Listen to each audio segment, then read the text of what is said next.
Assalamualaikum warahmatullahi wabarakatuh.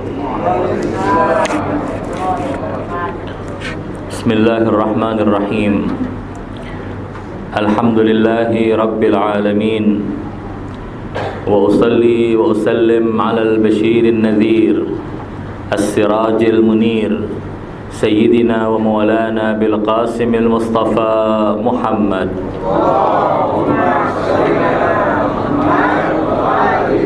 Wa ala ahli baitihi at-tayyibin at-tahirin wal a'immatil huda al-hadin al-mahdiyyin la siyama baqiyatillahi fil ardin ruhi wa ruhul alamin lahul fida. Rabbi shrah li sadri wa yassir li amri wa hlul 'uqdatan min lisani yafqahu qawli. Amma ba'd, faya ma'asyiral mu'minin usikum wa nafsi bitaqwallah wa qad faza man ittaqa. Di awal khutbah ini, pertama-tama khatib menyampaikan pesan takwa kepada diri sendiri dan kepada mukminin mukminat. Seraya mohon kepada Allah Subhanahu wa taala semoga kita selalu diberi taufik oleh Allah untuk bisa selalu berpegang teguh pada ketakwaan, melaksanakan seluruh perintahnya dan meninggalkan seluruh larangannya.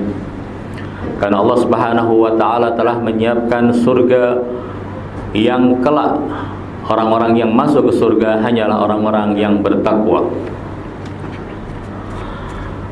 Ketakwaan adalah sebuah perjalanan spiritual. Dan perjalanan spiritual adalah sebuah perjalanan yang tak bertepi, sebuah perjalanan yang sangat panjang, sebuah perjalanan yang penuh dengan misteri. Seorang bisa melangkah di lembah perjalanan spiritual dengan perjalanan yang sangat cepat. Sebagian orang berjalan dengan sangat lambat. Sebagian orang yang bisa mencapai tingkatan-tingkatan yang tinggi hanya dalam sekejap dia akan jatuh ke lembah yang paling dalam. Kita tahu kisah orang-orang yang disebutkan oleh Allah Subhanahu wa taala dalam Al-Qur'anul Karim yang mana telah mencapai tingkatan yang tinggi. Ternyata dia mengikuti setan pada detik-detik seharusnya dia taat kepada Allah. فَأَتْبَعَهُ الشَّيْطَانُ فَكَانَ مِنَ الْغَاوِينَ فَمَثَلُهُ كَمَثَلِ الْكَلْبِ إِنْ تَحْمِلْ عَلَيْهِ يَلْهَثْ أَوْ تَتْرُكْهُ يَلْهَثْ. Gara-gara dia mengikuti hawa nafsu, akhirnya dia jatuh ke lembah yang dalam.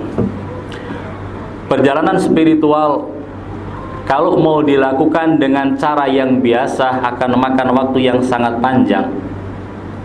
Jika kita diberi oleh Allah Subhanahu wa taala umur sebagai umat Nabi Muhammad sallallahu alaihi wasallam yang berkisar antara 60 dan 70 tahun atau mungkin lebih sedikit atau kurang dari itu, maka tidak mungkin perjalanan spiritual yang kita lakukan dengan ibadah dan kesalehan kita akan bisa menyamai umat-umat yang terdahulu. Misalnya seperti umat Nabi Nuh yang diberi oleh Allah Subhanahu wa taala usia yang sangat panjang, ratusan tahun, bahkan ada yang lebih dari 1000 tahun mereka hidup. Namun Allah Subhanahu wa taala sangat menyayangi nabinya dan nabi sangat menyayangi umatnya. Karena itu untuk umat Rasulullah yang biasa disebut dengan ummatan marhumah, yaitu umat yang dirahmati, ada beberapa jalan supaya perjalanan spiritual ini berlangsung dengan sangat cepat. Hanya dengan melakukan satu ibadah orang bisa menempuh perjalanan yang sangat jauh dari sisi spiritual. Ada dua jalan yang Allah berikan kepada kita. Yang satu jalan melalui pintu waktu, dan yang satu jalan melalui pintu tempat. Kita tahu bahwasanya di tempat-tempat tertentu ibadah yang kita lakukan akan dilipat gandakan pahalanya oleh Allah Subhanahu wa taala. Misalnya jika kita beribadah di rumah kita, pahalanya sekian, maka ketika kita melaksanakan ibadah di masjid, maka pahalanya akan berlebih. Jika kita melaksanakan sholat kita di masjid jami', maka pahalanya akan lebih tinggi lagi. Dan jika kita melaksanakan sholat yang sama di masjid Nabawi, jumlah pahala yang akan kita dapatkan akan berlipat kali. Dan jika kita melaksanakannya di Masjidil Haram, maka pahalanya akan jauh lebih besar. Ini adalah unsur tempat yang bisa menjadikan perjalanan spiritual kita lebih cepat. Ada unsur waktu. Unsur waktu diantaranya adalah ketika Allah Subhanahu wa ta'ala memberikan kepada kita satu malam di setiap tahun bernama malam Lailatul Qadar, yang mana jika kita beribadah di malam itu, maka pahalanya seakan-akan kita beribadah sepanjang 1000 tahun, 1000 bulan, yakni 83 tahun lebih, hanya dengan beribadah pada satu malam. Ini adalah unsur waktu yang Allah berikan kepada kita.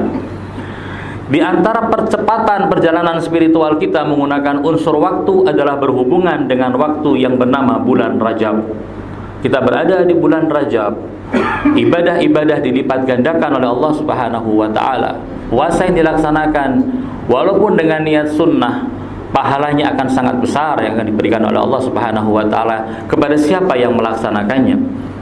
Puasa Ayyamul Bidh, tanggal 13, 14, dan 15 setiap bulan adalah puasa yang dianjurkan dalam hadis-hadis Nabi, dalam riwayat-riwayat, dan ini muttafaq alaih, disepakati oleh seluruh kaum muslimin. Hanya saja dalam bulan Rajab pahalanya akan jauh lebih besar. Dan demikianlah keutamaan yang dimiliki oleh bulan Rajab. Namun ada sekelompok orang yang menolak keutamaan bulan Rajab. Mereka mengatakan bulan Rajab tidak lebih dari bulan-bulan yang lain. Bahkan lebih dahsyat dari itu, mereka mengatakan bulan Rajab dan pengagungan kepada bulan Rajab ini adalah warisan dari budaya dan tradisi jahiliyah. Karena itu tidak seyogianya kita mengedepankan bulan Rajab dan mengagungkannya di atas bulan-bulan yang lain. Ini yang dikatakan oleh sebagian kalangan. Masih menurut mereka, mereka bahkan mengatakan tidak ada anjuran satupun dari Nabi yang memerintahkan kita untuk melaksanakan puasa di bulan Rajab secara khusus. Lalu kemudian dalam kajian yang mereka paparkan, mereka mengatakan setidaknya ada 21 hadis yang dinisbatkan kepada Nabi Muhammad sallallahu alaihi wasallam tentang kemuliaan bulan Rajab dan keutamaan ibadah di dalamnya.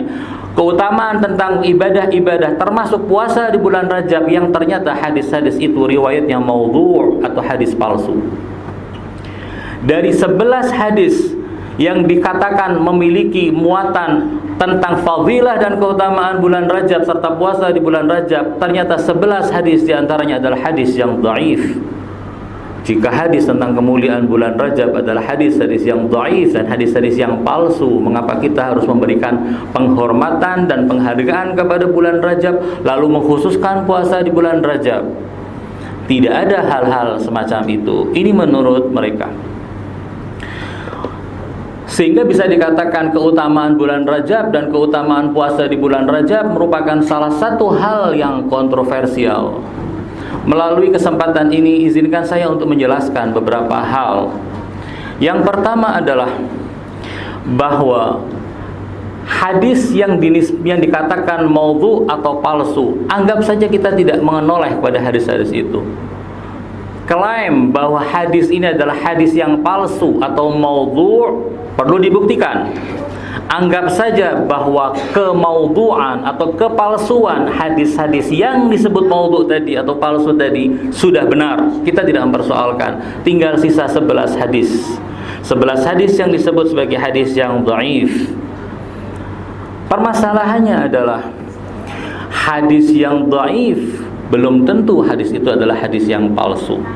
Hadis dhaif adalah istilah untuk menyebut sebuah riwayat yang jalur periwayatannya tidak memberikan keyakinan kepada kita akan kebenaran hadis itu, tapi tidak juga memberikan kita keyakinan bahwa hadis itu adalah hadis palsu.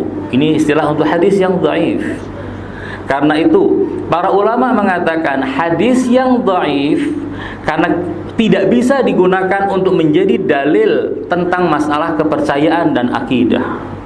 Karena akidah harus dibangun dengan sesuatu yang sudah pasti. Sesuatu yang tidak pasti tidak bisa dijadikan rujukan untuk membangun akidah dan kepercayaan.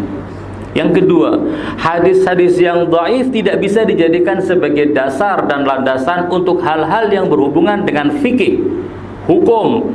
Karena hukum ini menyangkut masalah halal dan haram, masalah kewajiban dan yang harus ditinggalkan. Hal-hal yang semacam inilah yang berhubungan dengan syariat inilah yang harus dibuktikan dan didukung dengan dasar-dasar dan hadis-hadis atau dalil-dalil yang meyakinkan.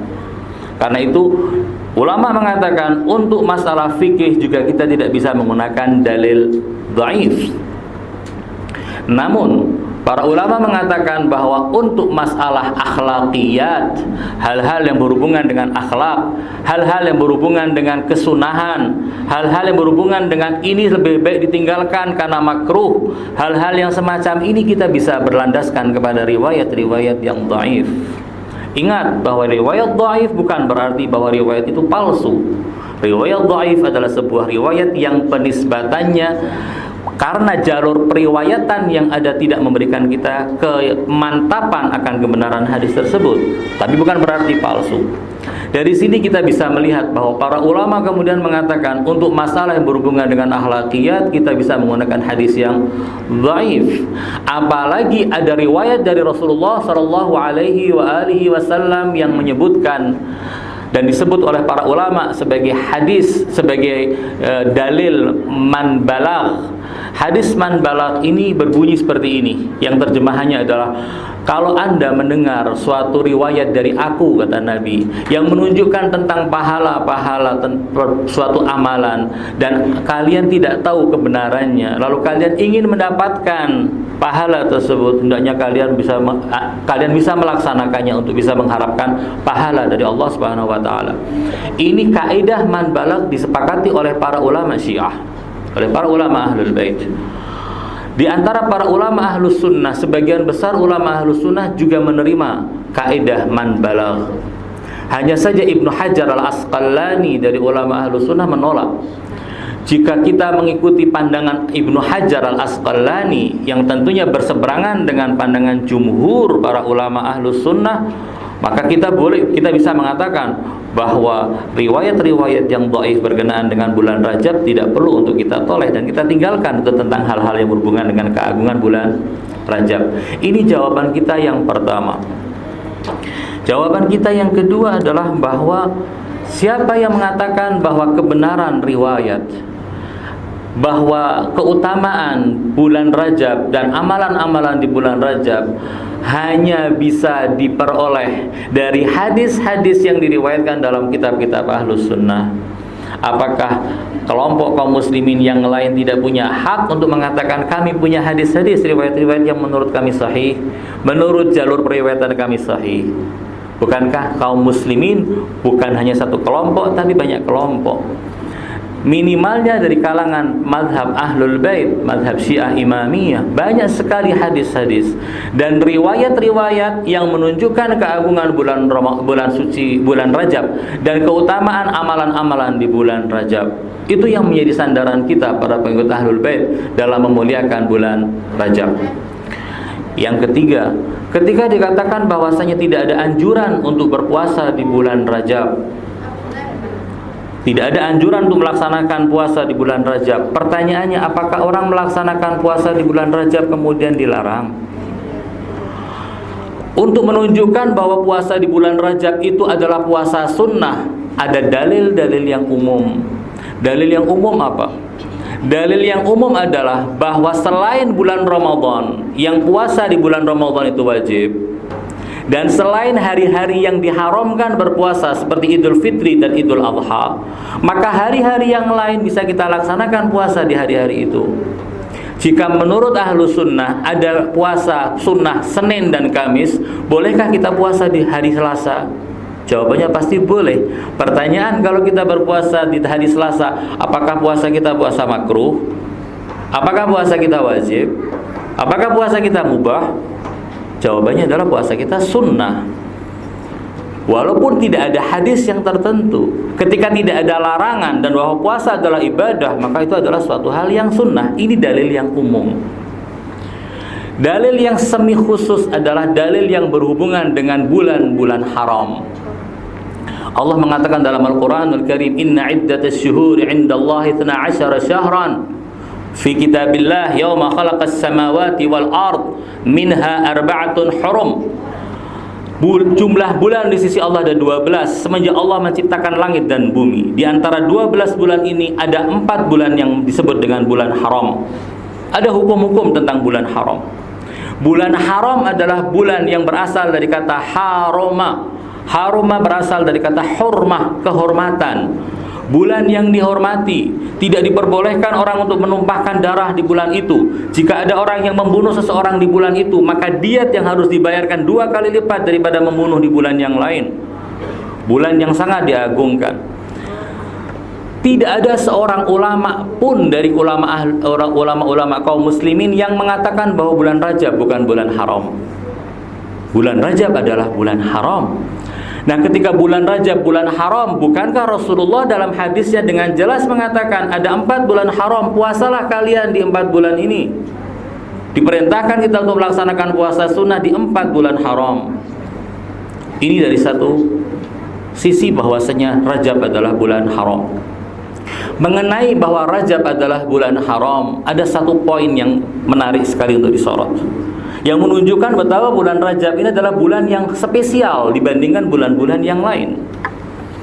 Kita tahu bahwa bulan haram ada 4. Yang pertama adalah bulan Dzulqa'dah, kedua Dzulhijjah, ketiga Muharram, dan yang keempat Rajab. Kalau kita perhatikan 3 bulan pertama yang tadi saya sebutkan adalah 3 bulan yang berurutan, Dzulqa'dah, Dzulhijjah, dan Muharram. Lalu kemudian setelah Muharram ada beberapa bulan yang kosong, baru kemudian bulan Rajab. Atau kalau kita melihat dari bulan Rajab, kita awali dari bulan Rajab, maka setelah bulan Rajab ada 3 bulan yang halal, bukan bulan haram. Yaitu setelah Rajab ada Sya'ban, Ramadan, ada Syawal. Baru setelah 3 bulan yang hil ada 3 bulan yang lain yang haram. Bukankah ini menunjukkan bahwasanya neraca timbangan atau beratnya bulan Rajab seakan-akan seperti beratnya 3 bulan yang lain dari bulan-bulan haram? Bukankah ini menunjukkan keagungan bulan Rajab? Lalu kenapa kita menolak keagungan bulan Rajab? Memang ada sekelompok kaum muslimin yang mengatakan makruh untuk melaksanakan puasa di bulan Rajab, kecuali bagi orang-orang yang memang biasa melaksanakan puasa Senin Kamis, dan kebetulan ada hari Senin Kamis di bulan Rajab, lalu melaksanakan puasa di bulan Rajab pada hari Senin dan Kamis. Atau orang yang terbiasa melaksanakan Ayyamul Bidh, puasa di Ayyamul Bidh 13, 14, dan 15 tiap bulan, lalu melaksanakan puasa Ayyamul Bidh di bulan Rajab, itu tidak masalah. Tapi kalau orang meniatkan puasa dengan niat puasa bulan Rajab, dimakruhkan oleh mereka. Mereka adalah kelompok kaum muslimin bermadhab Ahmad bin Hanbal, dan tentunya bertentangan dengan jumhur ulama baik sunnah maupun syiah yang mengatakan orang boleh melaksanakan puasa secara khusus di bulan Rajab. Salah satu dalil yang digunakan oleh kelompok Hanabilah adalah riwayat dari sahabat Umar bin Al-Khattab yang melarang orang untuk melaksanakan puasa di bulan Rajab. Lalu mengatakan salah satu dalilnya kenapa dilarang untuk berpuasa di bulan Rajab, dalilnya adalah karena ini merupakan tradisi jahiliyah untuk menghormati bulan Rajab. Pertanyaan kita adalah, apakah semua tradisi di jahiliyah harus dibuang? Apakah semua tradisi yang ada di zaman jahiliyah adalah tradisi yang tidak benar dan batil? Bukankah kita tahu bahwa di dalam hukum fikih, hukum-hukum Islam yang berhubungan dengan muamalat, hubungan antara manusia dengan manusia, 90% hukum-hukum itu adalah hukum yang imdai, bukan ibdai. Maksudnya apa? Hukum-hukum itu adalah sudah ada di tengah masyarakat lalu dikukuhkan oleh agama Islam. Bukankah di zaman jahiliyah ada pernikahan? Islam datang mengatakan pernikahan adalah cara yang benar untuk menghalalkan hubungan suami dan istri. Bukankah mereka juga melakukan jual beli? Islam mengatakan jual beli sah, tapi ada hukum-hukum yang diatur. 90% hukum muamalat, hukum antara manusia dengan manusia, hukum sosial yang ada di dalam fikih, 90%-nya adalah hukum yang Allah kukuhkan, bukan dimulai penyusunan hukumnya. Dan ini menunjukkan bahwa di zaman jahiliyah ada praktek-praktek yang disetujui oleh Islam. Lagi pula, sebagian tradisi jahiliyah adalah tradisi yang mereka warisi dari zaman Ibrahim Al-Khalil, ajaran Nabi Ibrahim Al-Khalil. Bukankah orang-orang jahiliyah ketika mereka menolak untuk berperang di bulan Rajab, di bulan Dzulqa'dah, Dzulhijjah dan Muharram, menghormati keempat bulan ini sebagai bulan haram, bukankah ini menunjukkan bahwasanya ada kemungkinan ini merupakan tradisi yang mereka warisi dari agama Al-Hanif, ajaran millat Ibrahim Hanifah, agamanya Nabi Ibrahim dan saudara Nabi Ibrahim. Jadi tidak benar hanya gara-gara ini dilakukan oleh orang-orang jahiliyah lalu kemudian kita berikan stigma yang buruk dan pasti harus ditinggalkan. Ini yang harus kita camkan. Di dalam riwayat-riwayat, kita kembali kepada masalah hadis-hadis Ahlul Bait. Banyak sekali riwayat-riwayat dari Ahlul Bait yang menunjukkan keagungan bulan Rajab. Izinkan saya untuk membawakan beberapa contohnya secara singkat.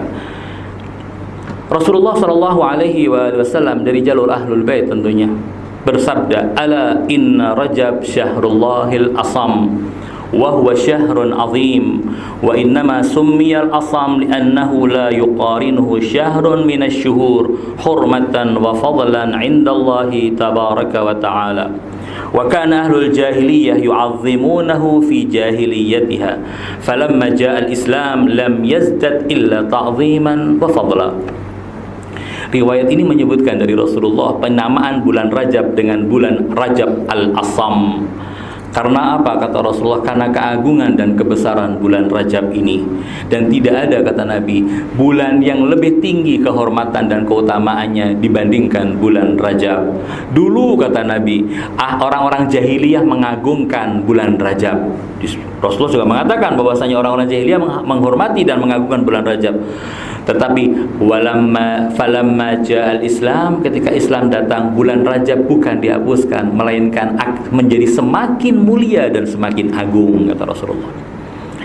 Riwayat yang lain Rasulullah mengatakan sallallahu alaihi wa alihi wasallam, "Ala inna Rajab syahrullah wa Sya'ban syahri wa Ramadan syahru ummati." Ketahuilah Rajab adalah bulannya Allah, Sya'ban adalah bulanku, Ramadan adalah bulan umatku. Faman shama yawman min Rajab imanan wa ihtisaban istaujaba ridwanallahil akbar. Barang siapa yang berpuasa satu hari di bulan Rajab karena keimanan dan mengharap pahala dari Allah Subhanahu wa taala, maka dia akan mendapatkan ridwan dari Allah yang sangat agung. Wa askanal firdausal a'la, dan Allah akan menempatkannya di firdausnya yang tinggi. Riwayat yang lain dari Imam Shadiq alaihi salam, "Idza kana yaumal qiyamah nada munadin min batnanil 'arsh, aina ar-rajabiyun?" Kata Imam Shadiq, di hari kiamat nanti akan ada yang berteriak dan memanggil dari sisi arsy ilahi, di manakah rajabiyun? Di manakah orang-orang yang selalu menghidupkan Rajab? Fayaqumu unasun, akan ada sekelompok orang yang datang dan berdiri di antara semua orang yang ada di padang mahsyar. Tadhi'u wujuhuhum li ahlil jama'. Wajah mereka sedemikian bersinar sehingga menyinari orang-orang yang ada di sekitar mereka. Keagungan orang-orang yang mengagungkan dan membesarkan bulan Rajab. Semoga Allah Subhanahu wa taala memberikan kita semua taufik untuk bisa memanfaatkan bulan Rajab ini dengan sebaik-baiknya. Memohonkan pada Allah Subhanahu wa taala ampunan dari Allah di bulan Rajab ini, dan semoga kita bisa saling mendoakan, karena mendoakan orang lain akan mendapatkan pahala yang sama dan akan diijabah lebih cepat doa-doa yang kita panjatkan. A'udzu billahi minasyaitonir rajim. Bismillahirrahmanirrahim. Wal 'ashr innal insana lafi khusr illa alladhina amanu wa 'amilus shalihat wa tawasaw bil haqqi wa tawasaw bis sabr. Barakallahu li wa lakum fil Qur'anil 'azim wa nafa'ani wa iyyakum bima fihi minal ayati wadh-dhikril hakim wa taqabbala minni wa minkum tilawatahu innahu huwal ghafurur rahim. Aqulu qawli hadha wa astaghfirullahal 'azim li wa lakum wa lisairil muslimin wal muslimat fastaghfiruhu innahu huwal ghafurur rahim. إن الله وملائكته يصلون على النبي يا أيها الذين آمنوا صلوا عليه وسلموا تسليما. اللهم صل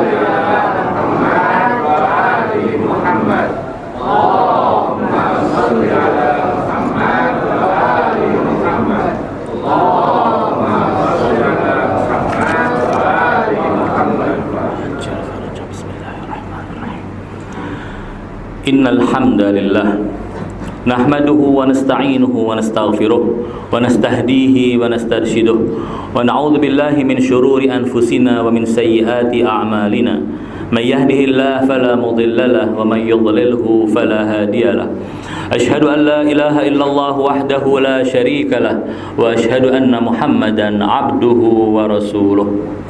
Allahumma salli wa sallim ala habibika wa najibik safiyika wa habibik hafidhi sirrika wa muballighi risalatik sayyidina wa mawlana abil qasimil mustafa Muhammad. Allahumma salli ala Muhammad wa ala ahli baitihi at-tayyibin at-tahirin wa salli allahumma ala ya'subiddin imamil muttaqin qaidil ghurril muhajjalin amiril mu'minin asadillahil ghalib sayyidina wa mawlana Ali ibn Abi Talib wa salli ala as-siddiqati at-tahira Fatimah az-Zahra sayyidati nisa'il alamin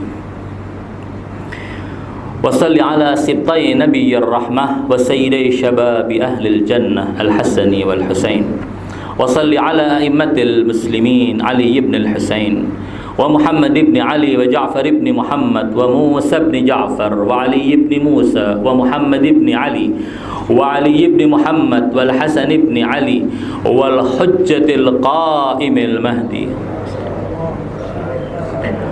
hujajika ala ibadik wa umanaika fi biladik salatan kathiratan daimah. Amma ba'd, faya ma'asyiral mu'minin usikum wa nafsi bitaqwallah. Di khutbah kedua ini kembali saya berpesan kepada diri saya dan kepada mukminin mukminat dengan pesan takwa. Semoga Allah Subhanahu wa taala menuntun kita selalu di jalan ketakwaan.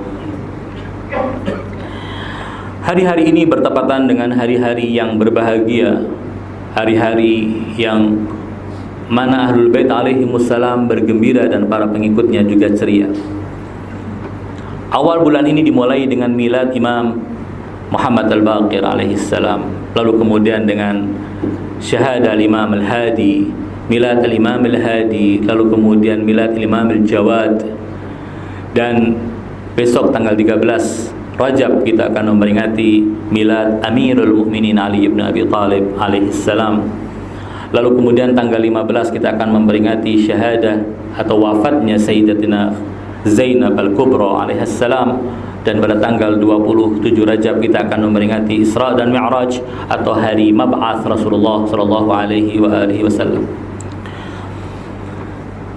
13 Rajab, hari kelahiran Imam Ali bin Abi Thalib. Betapa mulia dan agungnya Maulana Ali bin Abi Thalib. Kalau kita melihat, manusia tidak akan pernah lepas dari beberapa hal. Manusia semuanya akan mengalami proses kelahiran dan akan juga melalui proses kematian. Semua orang akan mengalami itu dan mengalami.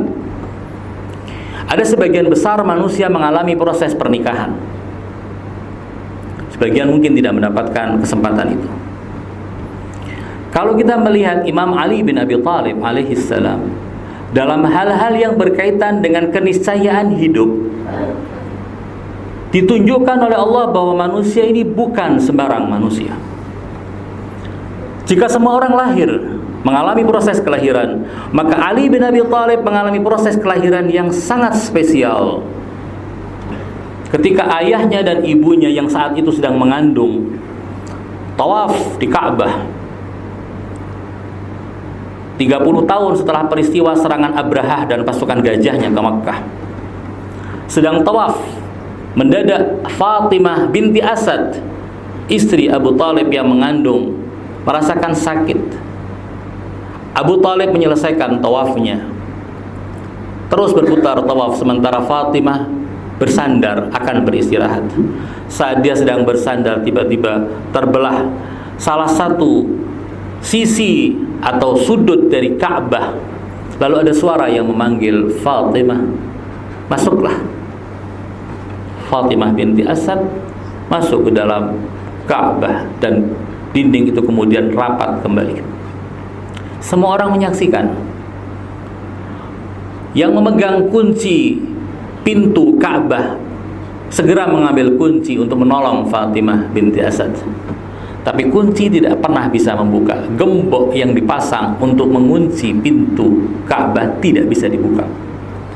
Mereka sepakat bahwa ada perkara besar yang Allah maukan. Mereka menantikan.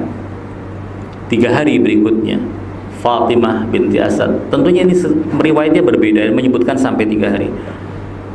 3 hari berikutnya tempat yang asalnya terbuka kembali dan Fatimah keluar dengan membawa seorang bayi laki-laki. Yang bayi itu dinamakan oleh ayahnya dengan nama Harb.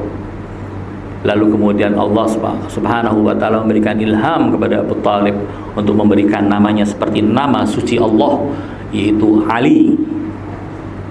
Ibunya menamakannya Haidar, dan dia adalah Haidar Karrar. Kelahirannya seperti itu, spesial. Tidak ada seorang pun yang pernah lahir di Ka'bah kecuali Maulana Ali bin Abi Thalib. Namun jangan heran, di dalam lembaran-lembaran riwayat-riwayat yang ada sebuah nama yang muncul. Namanya adalah Hakim bin Hizam. Hakim bin Hizam adalah sepupu dari istri Nabi Khadijah binti Khuwailid alaihissalam. Hakim bin Hizam di dalam sejumlah riwayat dikatakan lahir di Ka'bah. Yang menarik, mereka yang getol untuk mengatakan bahwa Hakim bin Hizam adalah orang yang lahir di Ka'bah, justru mereka getol mengatakan tidak ada seorang pun yang lahir di Ka'bah, la qablahu wa la ba'dah, kecuali Hakim bin Hizam. Ini yang kemudian membuat ulama besar Ahlus Sunnah, penulis kitab Al-Mustadrak ala Sahihain, yaitu Al-Hakim An-Naisaburi. Hakim An-Naisaburi terheran-heran ketika melihat kegigihan sekelompok orang untuk mengatakan bahwa Hakim bin Hizam adalah satu-satunya orang yang lahir dalam Ka'bah. Al-Hakim An-Naisaburi dalam kitab Mustadrak mengatakan dengan jelas bahwasanya aku heran dengan ini. Padahal riwayat-riwayat yang banyak dan tidak bisa dibantah mengatakan bahwa Ali bin Abi Thalib lahir di dalam Ka'bah. Jika memang Hakim bin Hizam juga lahir di dalam Ka'bah, artinya ada 2 orang yang lahir di dalam Ka'bah. Tapi kenapa mereka mengatakan dan getol untuk menyuarakan tidak ada yang lahir di dalam Ka'bah, la qablahu wa la ba'dahu, kecuali Hakim bin Hizam. Ini menunjukkan bahwasanya kesepakatan ulama tentang kelahiran Hakim bin Hizam di Ka'bah tidak ada kesepakatan, tapi tentang Ali bin Abi Thalib ada kesepakatan di antara para penulis sejarah. Ada upaya untuk mendistorsi sejarah, untuk menurunkan keagungan Ali bin Abi Thalib. Tapi apakah bisa orang untuk menutup mata dari terangnya matahari lalu mengatakan tidak ada matahari? Ali sedemikian mulia. Jika Anda melakukan hal semacam itu untuk menurunkan kedudukan Ali, lihatlah siapa orang yang lahirnya di rumah Allah, lalu kemudian syahidnya juga di rumah Allah. Semua orang akan mengalami kematian. Namun Ali mengalami kematian yang sedemikian mulia sehingga mengatakan fuztu wa rabbil Ka'bah. Di mana dia dipukul? Saat dia berada di mihrab, di rumah Allah, di Masjid Kufah, salah satu dari 4 masjid yang mana orang, menurut keyakinan mazhab kita, orang melaksanakan sholat di situ bisa qasar dan bisa tamam. Masjid yang didatangi oleh seluruh nabi. Tidak ada seorang nabi pun kecuali pernah singgah di Masjid Kufah. Imam Ali bin Abi Thalib dipukul kepalanya di Masjid Kufah, lalu mengatakan fuztu wa rabbil Ka'bah. Kapan beliau syahid? Kapan beliau dipukul? Apakah dalam keadaan biasa? Dalam keadaan ketika mengangkat kepalanya dari sujud, artinya dalam keadaan sholat. Posisi yang sedemikian indah, beliau mendapatkan pukulan semacam itu. Jika sebagian besar manusia mengalami pernikahan Ali spesial. Ketika orang-orang datang untuk meminang Fatimah, Rasulullah selalu menjawab, Fatimah masih kecil, belum saatnya untuk menikah. Namun ketika Ali bin Abi Thalib yang datang, Rasulullah tidak ragu untuk memberitahu Fatimah, telah datang sebaik-baik laki-laki yang meminangmu. Jika engkau mau, aku akan memberikan jawaban bahwa pinangannya diterima. Rasulullah menerima pinangan Ali, sementara yang lain ditolak.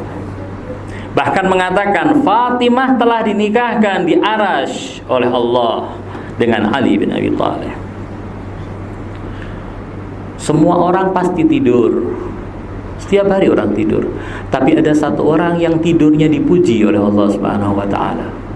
Dalam salah satu momen, Ali bin Abi Thalib tidur di pembaringan Nabi saat Nabi malam itu pergi hijrah.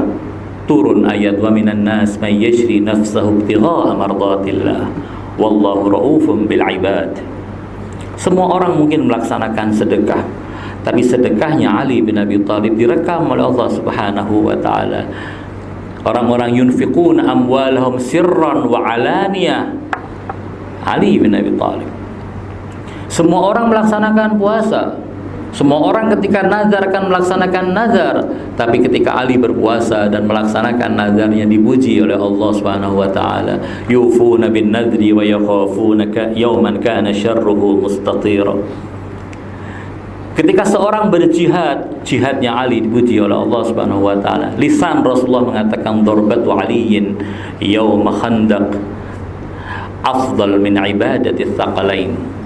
Pukulan Ali di perang Khandaq lebih utama dibandingkan ibadah manusia dan jin.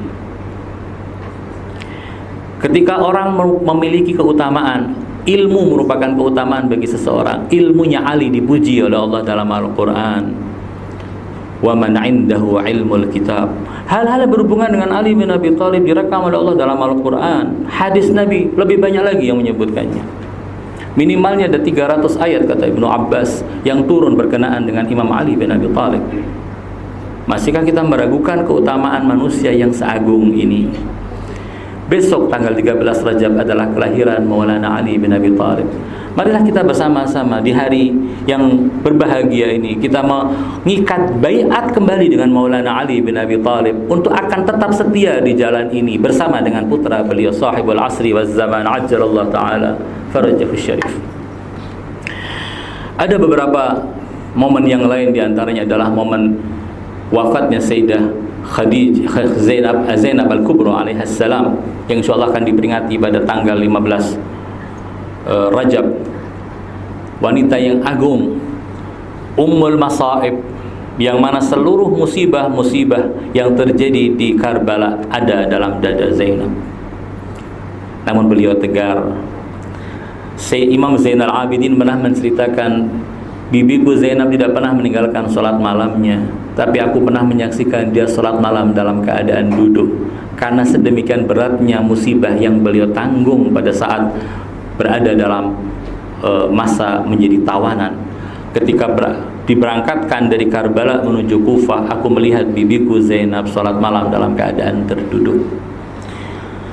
Semoga Allah Subhanahu wa taala menjadikan kita orang-orang berada di jalan Ahlul Bait alaihimussalam, dan semoga kita semua diberi kesempatan untuk bisa berziarah ke makam-makam suci Ahlul Bait, dan di akhirat kelak masuk ke dalam kelompok Ahlul Bait, digabungkan bersama mereka, diberikan syafaat mereka.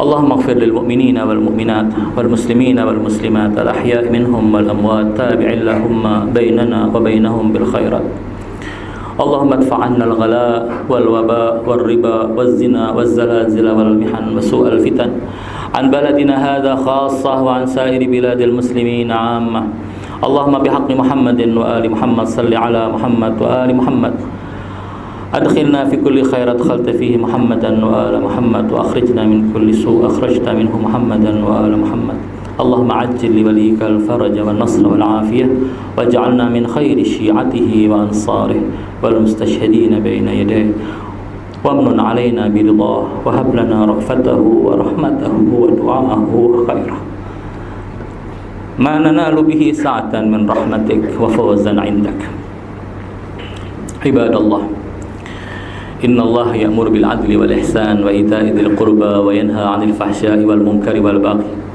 يعظكم لعلكم تذكرون فاذكروا الله العظيم يذكركم واشكروه على نعمه يزدكم واسألوه من فضله يعطكم ولذكر الله أكبر أعوذ بالله من الشيطان الرجيم بسم الله الرحمن الرحيم قل هو الله أحد الله الصمد لم يلد ولم يولد ولم يكن له كفوا أحد السلام عليكم ورحمة الله